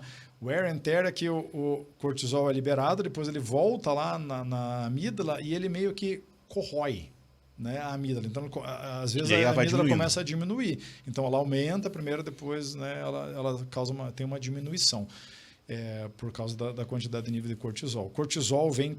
Toda vez que eu estou estressado, vem um nível de glicose gigantesco no meu sangue, né? Então, aumenta o nível de glicose, diminui, aumenta, diminui, aumenta, diminui. Isso é causa de obesidade, de diabetes, de doença do coração, de doença vascular, né? AVC, etc. Então, tem problemas de saúde que são muito graves por causa da questão do cortisol. Então, essa é uma consequência. E a outra dessas crianças é hipocampo. Hipocampo é a parte do cérebro que... retém informações, né, que é responsável pela aprendizagem, pela retenção de memória. Então, a criança que sofre adversidades tem o hipocampo menor, ela não retém memória, ela não aprende na escola direito, ela não lembra o que ela aprendeu ontem, todo dia tem que falar a mesma coisa para essa criança, e na fase adulta é assim também, porque esse dano inicial no cérebro se mantém depois da fase adulta. Óbvio, a pessoa continua sendo um adulto com hipocampo menor. Eu tenho que ensinar para você todo dia a mesma coisa. Tenho que falar para você a mesma coisa todo dia. Essa pessoa não aprende. Não, ela não aprende mesmo. Porque ela tem o hipocampo que não é desenvolvido. Então, essa é uma outra característica das crianças que sofrem adversidade, né, violência, etc. E outra é o córtex médio pré-frontal, que é a parte do cérebro que faz uma ligação, né, entre a amígdala e o córtex pré-frontal. O córtex pré-frontal é a parte do cérebro responsável pela tomada de decisões, pela resolução de problemas, pela criatividade, né? E geralmente o que acontece num ser humano saudável? Eu detecto uma ameaça, eu fiquei nervoso, eu vi alguma coisa, minha amígdala se ativa. O córtex médio pré-frontal, ele comunica, né, sai da amígdala, ele comunica com o córtex pré-frontal, e o córtex pré-frontal, como é a parte racional do cérebro, vai falar: ô Luiz, calma, cara. Já aconteceu outras vezes na tua vida isso daqui, você se deu bem, cara. Cara, nem liga, esse cara te fechou no trânsito. Cara, não liga, cara. Deixa esse cara pra lá, fica na tranquilidade. Então, o córtex médio pré-frontal faz a comunicação e a gente automaticamente se acalma, a gente não se comporta de uma forma inadequada e está tudo bem. A criança que vem da diversidade, o córtex pré-frontal dela é menos desenvolvido. Ele não comunica com tanta rapidez. Então, essa criança fica mais braba mais tempo, irritada durante mais tempo. E isso é um perigo, né, para todos nós. De novo, a ativação da amígdala tem uma correlação forte com comportamento violento. Então, essa criança ela não consegue se controlar. Quando ela vira um adolescente, ela está mais suscetível, porque esse sistema de julgamento, né? Cara, acho que eu vou fazer isso. O córtex médio pré-frontal comunica com o córtex pré-frontal e fala: cara, se eu fosse você, eu não fazia isso, cara. Você vai dar besteira, cara. Não faz isso. Não vai ser legal para você. Isso não existe. Então, a chance de eu começar a abusar de álcool, de drogas, de fazer, né, assalto... De buscar as válvulas de escape aí, né? Porque eu não tenho controle. Aumenta de uma forma assustadora. Uhum. Então, veja só que essa criança que passou por uma adversidade, lá na frente, ela vai se tornar um adulto que às vezes vai ter diversos problemas de saúde, vai ficar doente com mais facilidade, vai faltar mais o emprego, não vai conseguir ter bom desempenho no seu trabalho, às vezes não vai conseguir ter bons relacionamentos, não tem a mesma capacidade cognitiva do que as pessoas que não sofreram isso. E aí a gente ouve no mercado corporativo e em outras partes da sociedade que tem que ter meritocracia. Como que a meritocracia é possível? Pensou num momento muito importante, exatamente. Como que a meritocracia é possível? É possível se as pessoas vêm em ambientes diferentes, são diferentes, né, cara? Elas cresceram em ambientes diferentes, com pais diferentes, com experiências diferentes. É perfeito isso. Então, a gente não pode ser inocente em acreditar tudo que a gente escuta. Alguém falou, eu vou lá e falo a mesma coisa. Cara, você não pode deixar uma outra pessoa pensar por você. A gente tem, a ciência é tão poderosa, né? Ela é tão libertadora, quando a gente percebe isso, fala, cara, existe uma desigualdade que a gente precisa corrigir. Porque acho que todo mundo aqui quer um mundo melhor, né? A gente quer um mundo sem violência, um mundo sem pobreza, um mundo onde a gente possa andar tranquilo na rua, sem problema nenhum. Mas a gente quer aumentar essa diferença falando que tem meritocracia. Isso não tem cabimento algum. Cara. Tem um estudo muito legal da Kimberly Noble, que é uma cientista da Colômbia, e ela fez um experimento que é o seguinte, está no primeiro ano ainda, né? Esse é um experimento que vai durar anos, mas ela pegou mães solteiras, tá? Que acabaram de dar luz. Para metade dessas mães, ela deu uma ajuda pequenininha, de $20 por mês. Para a outra metade das mães, ela deu uma ajuda de $333 por mês. Então, uma mãe ganhava um auxílio bem pequenininho e a outra mãe ganhava um auxílio mais considerável. E eles começaram a medir o funcionamento do cérebro dessas crianças. Será que o cérebro, né, os sinais cerebrais dessa criança, que ganha 20 é diferente da que ganha 333 da mãe? Né? E brutal. A diferença é gigantesca. A criança que a mãe ganhou um auxílio melhor, ela tem um desenvolvimento das ondas cerebrais que é muito melhor do que da criança que ganhou um auxílio pequenininho. Então, o programa social funciona? Funciona. Está no primeiro ano. Só desse experimento científico. Vai durar muito mais. Nesse momento, né, com bebê, você não pode fazer intervenções um pouco mais profundas no cérebro, né? Quando a gente fala de intervenção no cérebro, não é enfiar agulha, tá? Que o pessoal não tem nada a ver. Tem exames que com uma certa idade não dá para se fazer, né? Ressonância magnética, por exemplo, eletroencefalograma, de acordo com a idade da criança, tem algumas investigações que são possíveis, outras não, né? São todas indolores, não acontece nada, tá? É igual a gente quando vai fazer um exame, né? Não dói entrar lá numa máquina de ressonância magnética, né? É estranho e tal, né? Mas não dói, né? Ronaldo pede anestesia geral. Tem que apagar. Na verdade, só aquele barulhinho já derruba. É chato, Eu né? nunca que barulho que você É tem, muito né? chato, né? Então, quando Imagina. fala de intervenção, é esse tipo de coisa, né? Então, vão vir novas informações aí. E, então, o auxílio ajuda. Por exemplo, mas isso é coisa socialista. Cara, vamos parar com essa besteira, turma. Putz, cara, é uma sociedade que vai ganhar mais dinheiro, que vai ter mais riqueza, que vai ter menos, né, desemprego. Vamos pensar para frente, ao invés de ficar indo, né, para um caminho ou para o outro. O que é certo da direita, se tem uma evidência científica, cara, vamos aplicar o que é certo. Se é uma pauta mais de esquerda e tem uma evidência científica, vamos aplicar. Vamos embora, né, Não cara? importa de onde a ideia veio, e sim quão boa ela é. É a solução que ela traz, né, cara? Isso é a positiva, vamos embora pra frente, né? E o que é bacana é que essas experiências que você estava comentando aí, né? Córtex pré-frontal e tudo mais, essa questão mais neurofisiológica. É engraçado, né? A gente vai ficando mais velho, a gente, obviamente, traz isso lá de trás para hoje, né? E aí tem o lance da experiência, né, Gaziri? A gente vai ficando mais velho, ficando mais experiente, né? Vai ficando mais calmo um pouco. Cara, isso me veio à mente agora, né? Como é que a gente... por que acontece isso, né? Tem alguma explicação científica para isso? Já que, caramba, se é neurofisiológico ali, tudo isso acontece, vem desde sempre para a gente, por que a gente vai... São as experiências que a gente vai realmente acumulando, que a gente vai entendendo, que a gente sabe que tem que dar uma acalmada, mas existe uma explicação mesmo, a não ser o viés o Gaziri está mais velho, está mais experiente, que ele fazia antes, não vai fazer de novo, que ele está pensando um pouquinho mais. Como é que é isso? Só para a gente entrar agora na felicidade.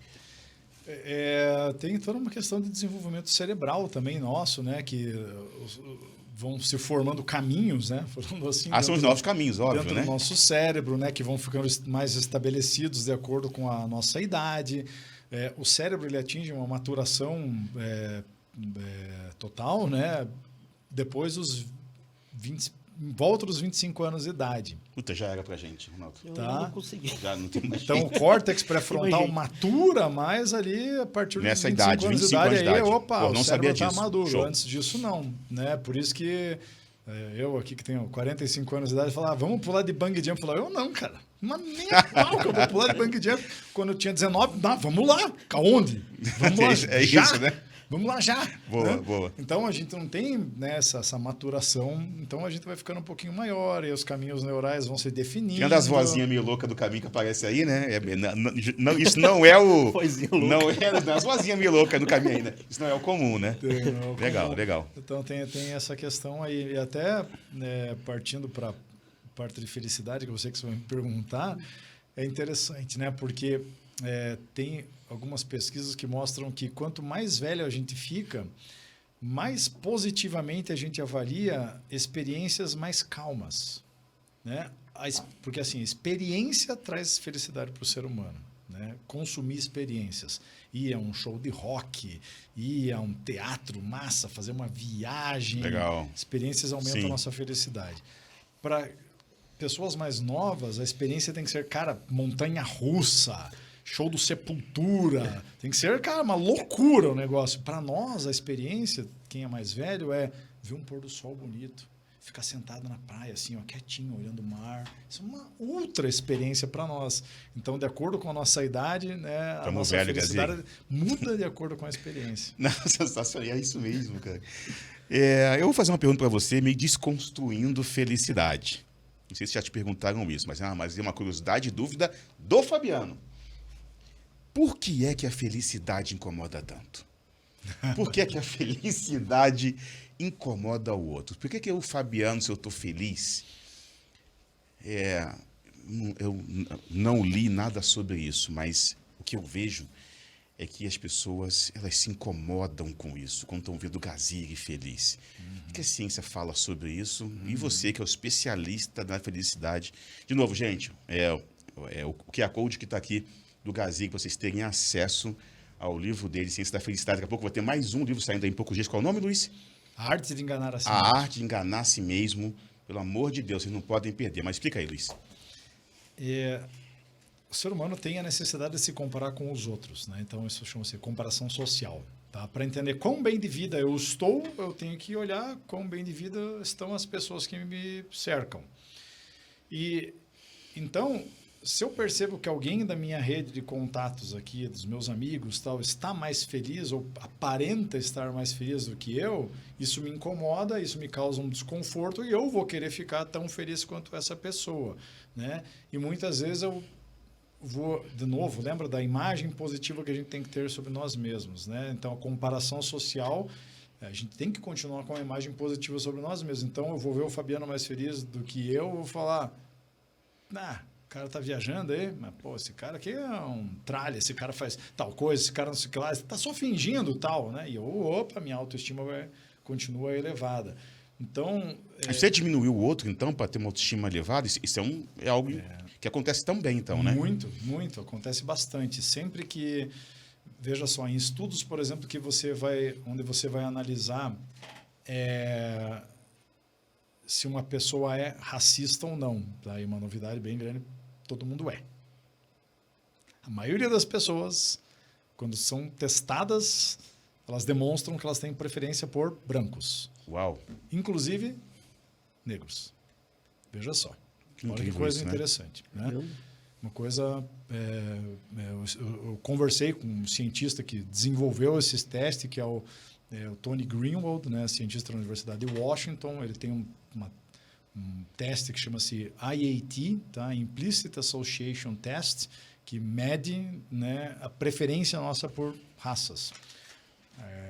Então, é muito interessante. Mas se você faz, por exemplo, né, um experimento científico, onde as pessoas têm que avaliar quão bom é um candidato de emprego. Então, vamos falar, você é o gerente, cara, e tem esses 3 candidatos aqui, tá? Você vai ler esses 3 currículos e me dizer qual dos 3 é melhor.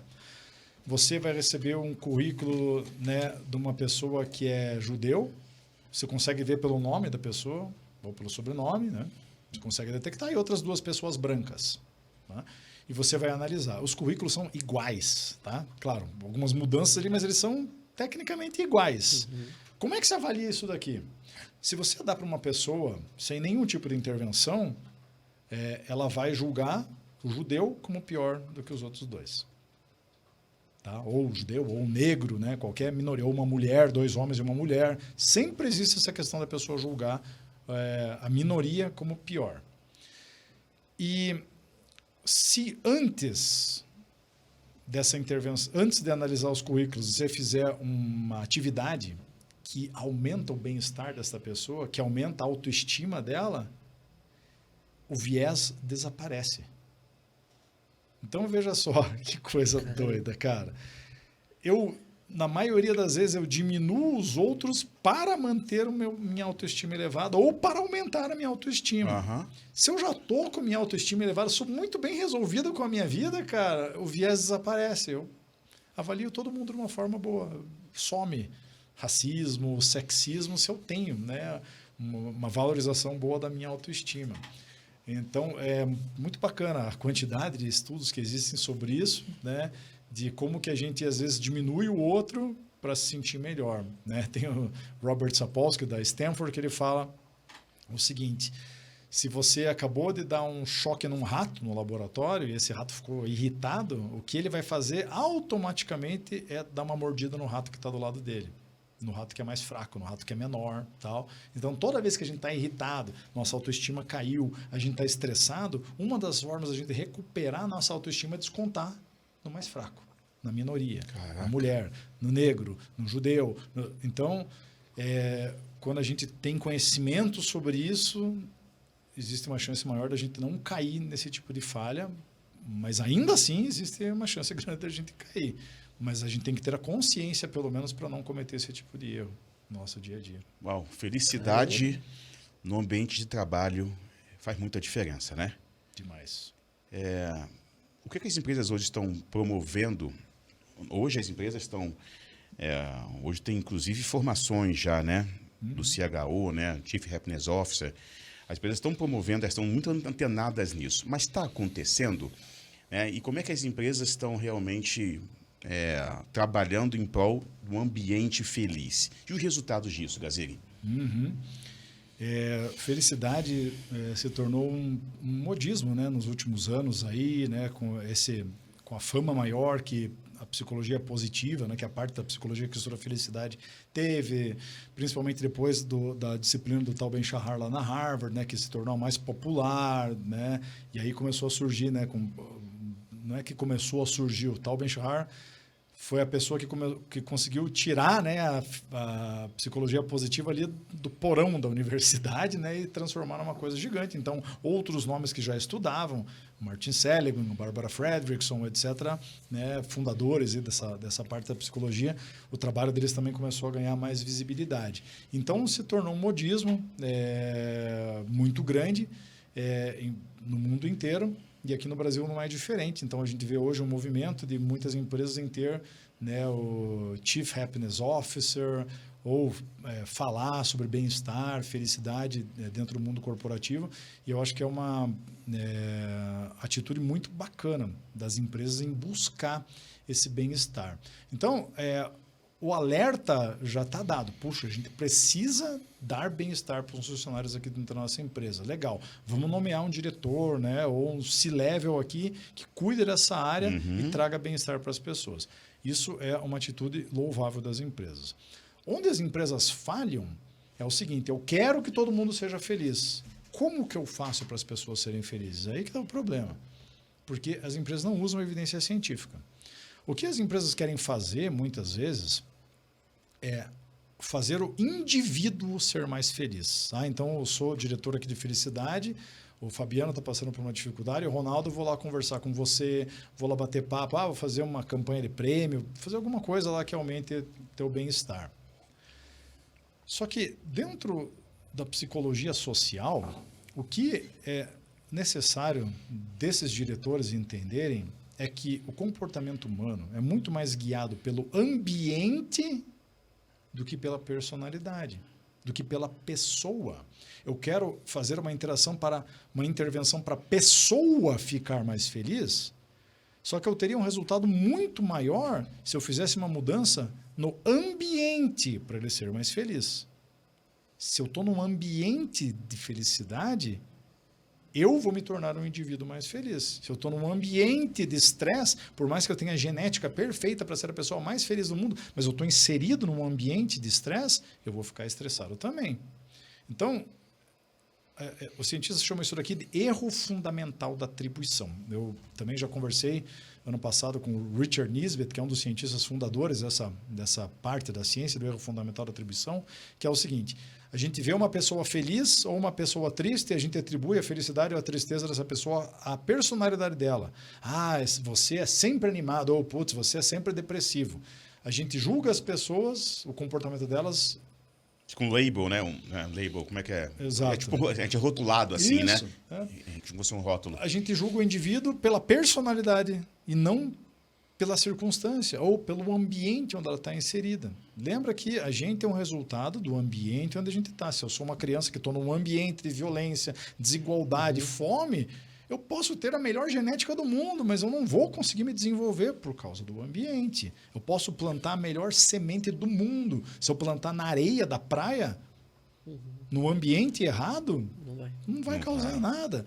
Então, quais são as mudanças, as intervenções que têm que ser feitas dentro da empresa para trazer um ambiente de trabalho mais feliz? Primeiro deles, salário digno para todo mundo. Por isso que a gente fala de comissões em vendas. Por quê? Porque comissão não é uma forma digna de você remunerar alguém.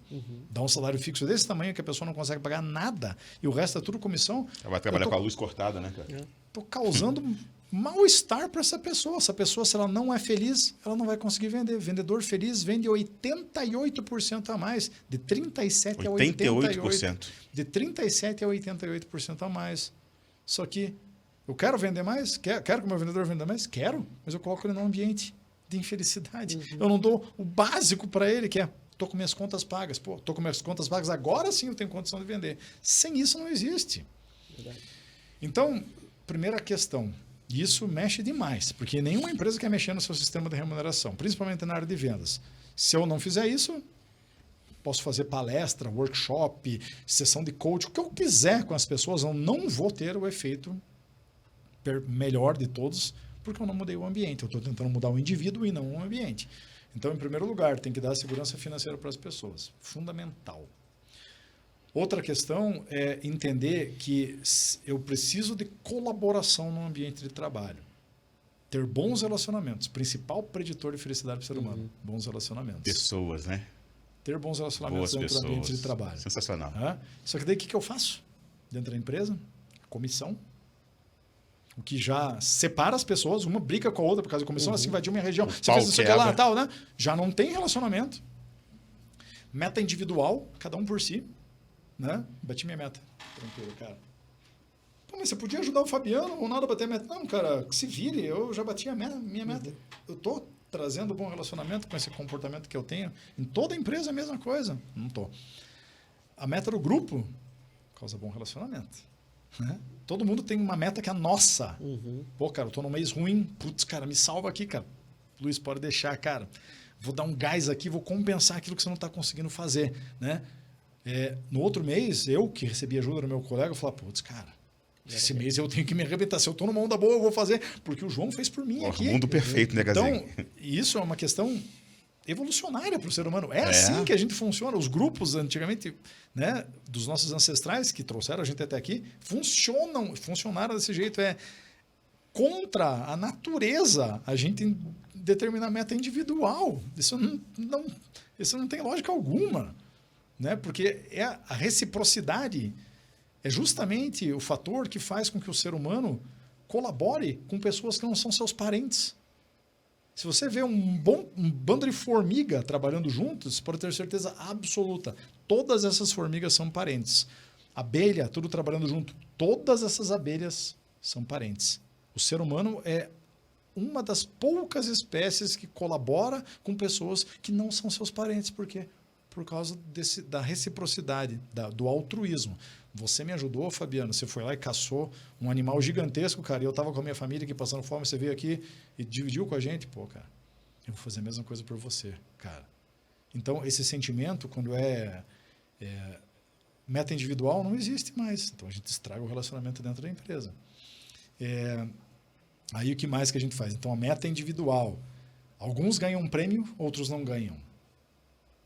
Estou causando piores relacionamentos dentro do ambiente de trabalho. Mais uma vez, alguns ganham, outros não ganham. Puxa, é complicado. Se a meta é em equipe, todo mundo bateu a meta, todo mundo ganha um prêmio. Legal. Não bateu? Ninguém ganha. Ah, mas eu bati a minha meta individual. Não, o que é importante aqui dentro da empresa é o grupo.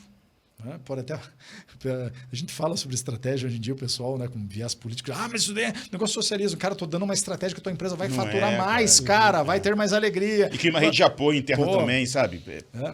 Então... tem que tomar cuidado com essas colocações aí. Aí o que as empresas fazem lá? Ranking. Tem o ranking no funcionário. Primeiro, segundo, terceiro lugar. De novo, estou usando uma estratégia que divide as pessoas, que traz mal-estar, que traz comparação social, que a gente acabou de falar aqui. Então, é importante que eu mude o ambiente. Sem a mudança do ambiente, a intervenção para o indivíduo não vai causar nada. E essa é a falha de toda empresa. Hoje em dia, pode ter o cargo de diretor de felicidade, etc. Mas se não fizer as mudanças que são necessárias para as pessoas poderem florescer, como a gente chama na psicologia positiva, né?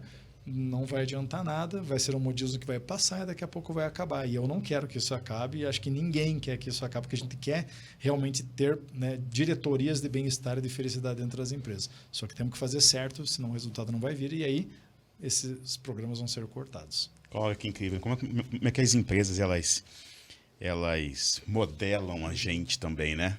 Culturalmente ali dentro. O Gazini falou agora sobre algo que me meteu lá no passado, quando eu vendia livro. Eu comecei fazendo palestra porque o motivo da palestra era, no fim, né, por consequência, vender um livro médico, né? E aí, no fim das contas, eu pensando aqui agora, eu não queria vender muito. O que estava em primeiro lugar para mim não era a questão financeira. O Fabiano ganhar mais dinheiro, eu vender muito para ganhar dinheiro. Eu queria lá naquele quadro da empresa ver o Fabiano entre os 3 primeiros. Então, quando eu conquistei o 3º lugar, eu fiquei feliz pra caramba, e foi em pouco tempo, eu já queria o 2º, e a minha meta qual era? Ganhar dinheiro, vender muito? Não, era me ver em primeiro lugar. É o modelo de felicidade que lá atrás o Fabiano queria conquistar, né? Então, você falou isso tudo, né? E como é que a gente vai quebrar? Precisa quebrar, né? quebrar esses paradigmas e começar a realizar a coisa certa. Ronaldão, diz aí mais uma coisa sobre felicidade aí pra gente... Então, dentro desse livro que eu conheço muito bem, inclusive eu tenho, tem um capítulo que fala ser positivo e pensamento positivo, né? E nem sempre o resultado que a gente acha que vai ser é o positivo. Isso tem a ver com a forma que um grupo trabalha, execução, né? Tem até um exemplo, acho, de um time de futebol, né? Que teve um resultado diferente quando falou que vamos buscar a conquista do que falar vou conseguir a conquista, alguma coisa assim, né? Isso. A forma como você Pode dar esse spoilerzinho motiva pra quem ainda não as leu o né? teu livro. A palavra tem poder, né? Claro. Como quase tudo que eu trato, né? São assuntos que são contraditórios e muitas vezes eu falo aquilo que as pessoas Gazigo, não você é o gostam advogado do diabo, Gazigo. Mas é importante a gente se colocar nessa posição. Nessa posição, né? Porque a gente tira, Imagina as pancadas que vem no caminho, dá né? um desconforto nas pessoas e o desconforto... O que é excelente, né, cara? Eu acho excelente, mas vai ter gente que não acha, né? Tem gente que quer só ouvir aquilo que é gostoso, Exatamente. né? Ou dar palestra sobre aquilo que é gostoso. Exatamente. Eu não sou essa pessoa. Eu vou provocar você até o fim, cara. Vou fazer você pensar Mas é diferente. perfeito, né? Olha quanto que eu notei aqui hoje, Que gente. que vai trazer um resultado para você. Posso falar para você, pensar positivo faz com que você seja milionário. É gostoso falar isso, fácil, moleza, vender o livro, escrito isso. Difícil é vender o livro que nem eu, falando que pensar positivo traz piores resultados. E não é da minha cabeça, como o Ronaldo está falando. Não é da minha cabeça. São mais de 20 anos de pesquisa científica. Uau! Majoritariamente feitos pela Gabrielle Oettingen, cientista da New York University, também conheço ela, já visitei ela em Nova York. E o que a pesquisa dela mostra é que existe uma diferença entre ser positivo e pensar positivo, né? E é a confusão que as pessoas fazem na cabeça delas. Ser uma pessoa positiva é ser uma pessoa que constrói muitos momentos de felicidade, né? Tenho ações individuais que aumentam a minha felicidade e quando eu repito essas ações, eu me torno alguém mais positivo. O meu cérebro tem uma mudança, quanto mais emoção positiva eu tenho, né? Então, o meu córtex pré-frontal desenvolve melhor, a minha amígdala menos reativa, meu córtex pré-frontal se torna, né, faz uma ligação mais rápida, eu tenho menos cortisol no meu organismo, então estou menos suscetível a doenças, eu tenho mais ocitocina, então eu sou uma pessoa mais alegre, mais feliz, que eu confio mais nos outros, negocio de uma forma boa para mim, boa para você, são causas aí que a ocitocina traz. Enfim, eu tenho um bem-estar maior. Eu passo por uma situação negativa e eu consigo enxergar alguma coisa positiva nessa situação. Isso é uma construção de alguém que é otimista.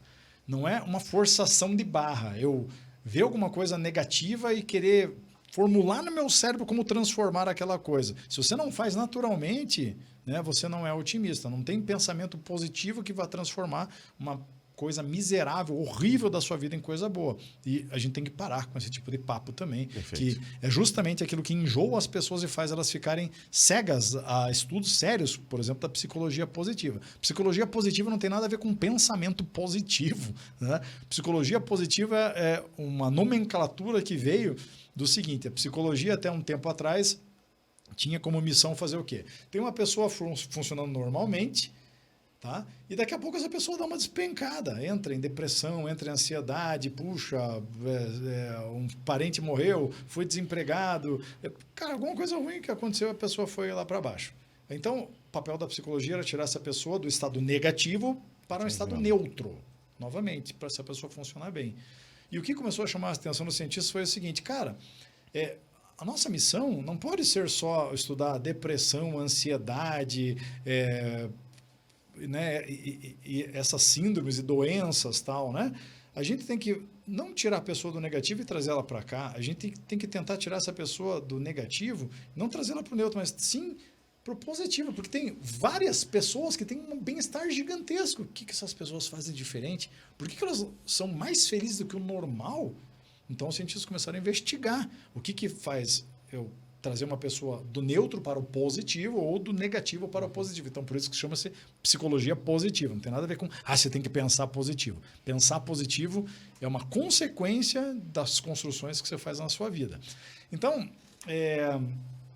o que acontece, né, quando a gente fala de ser otimista, então, que é uma construção, né, ser alguém positivo, é isso.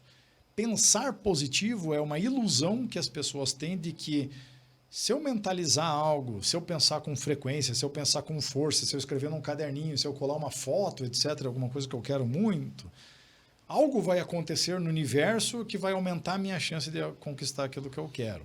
Tá?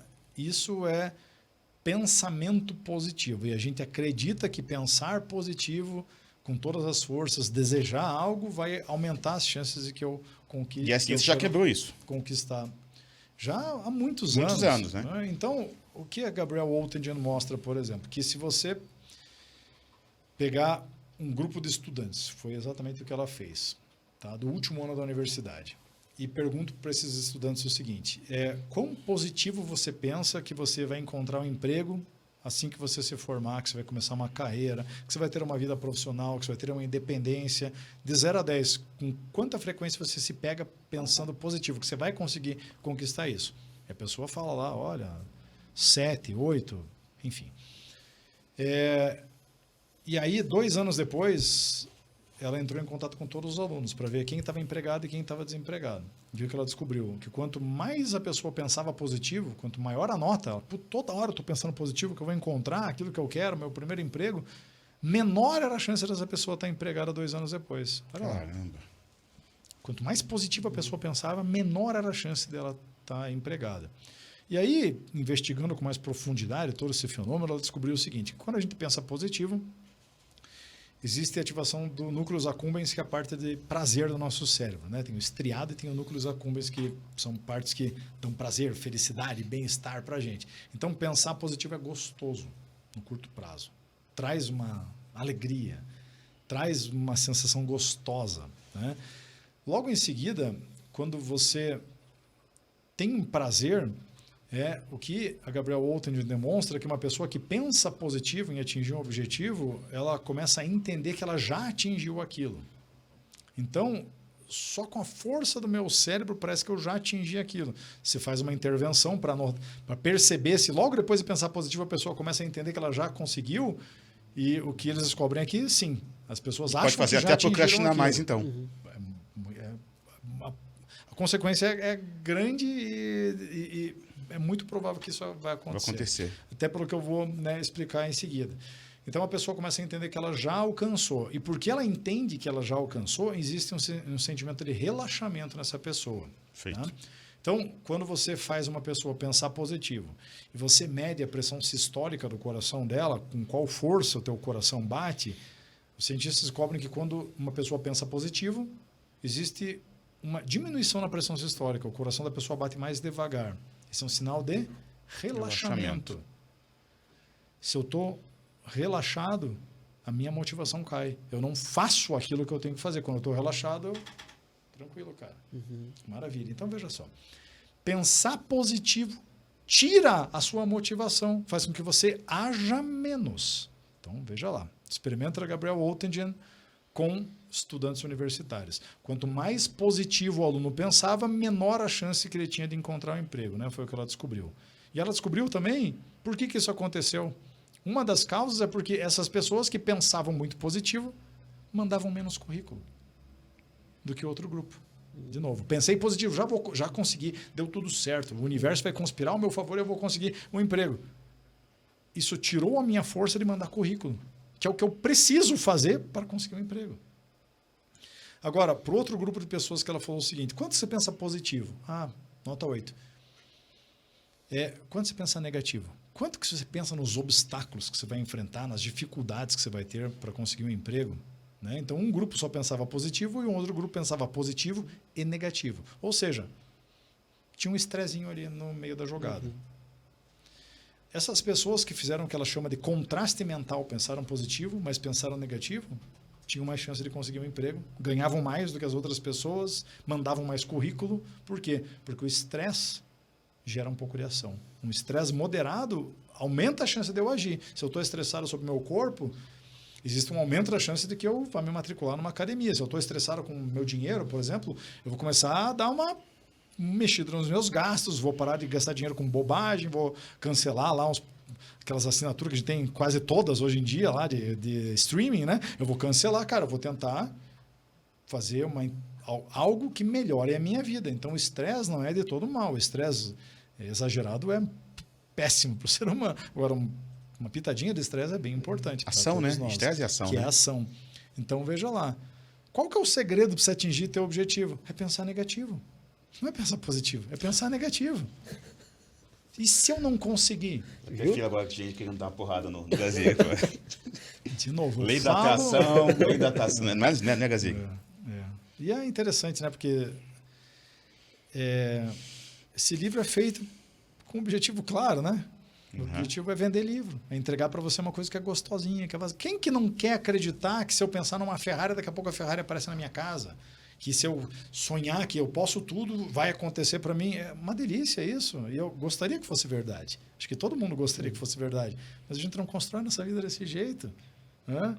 Nada vem fácil para nós. Sempre tem uma conquista, uma luta. Mas tem gente que gosta de iludir os outros. E a gente é suscetível a esse tipo de coisa. Porque é gostoso acreditar. É legal. É bacana. Pensar positivo não nos leva possivelmente.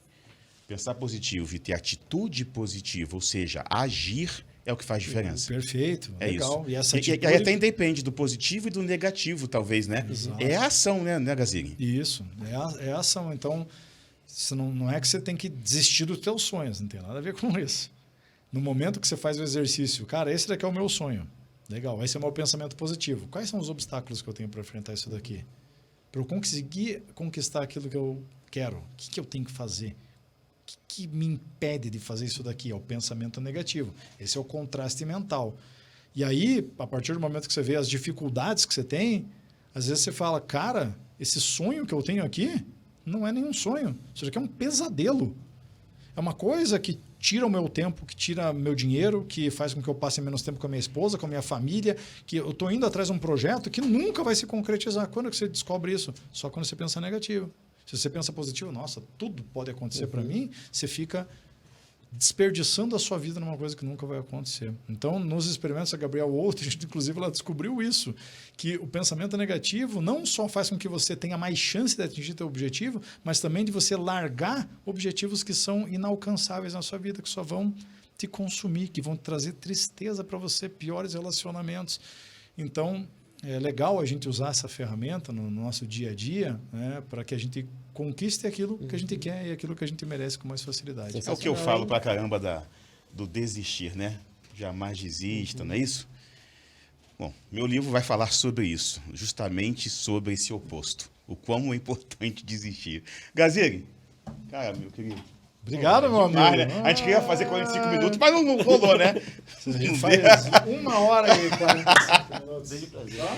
Gente, vocês viram, né? O que é o one-on-one? O que é esse bate-papo reto da verdade? Hoje a gente traz vocês aqui para estar junto aqui conosco e refletir sobre todos esses assuntos que hoje... Então, esse é um podcast que vocês precisam voltar ali várias vezes, dar uma paradinha, dar uma anotada, ver quanto que eu anotei aqui hoje, tá bom? É isso que faz sentido. Não adianta sair daqui se você não vai colocar em prática, tudo, ou o que melhor insight para você. Eu falei, né? Faça felicidade no fim, porque você vai perder. Não correr, que tem insight lá no começo também, no meio também, extremamente importante. Léo, obrigado. Valeu, Léo. Ronaldão, obrigado também. Obrigado por estar de novo com a gente. Esse é o nosso One On Podcast. O jogo da verdade, do olho no olho e do papo reto. Aqui é vida real. Valeu! Valeu, galera. Gazieri.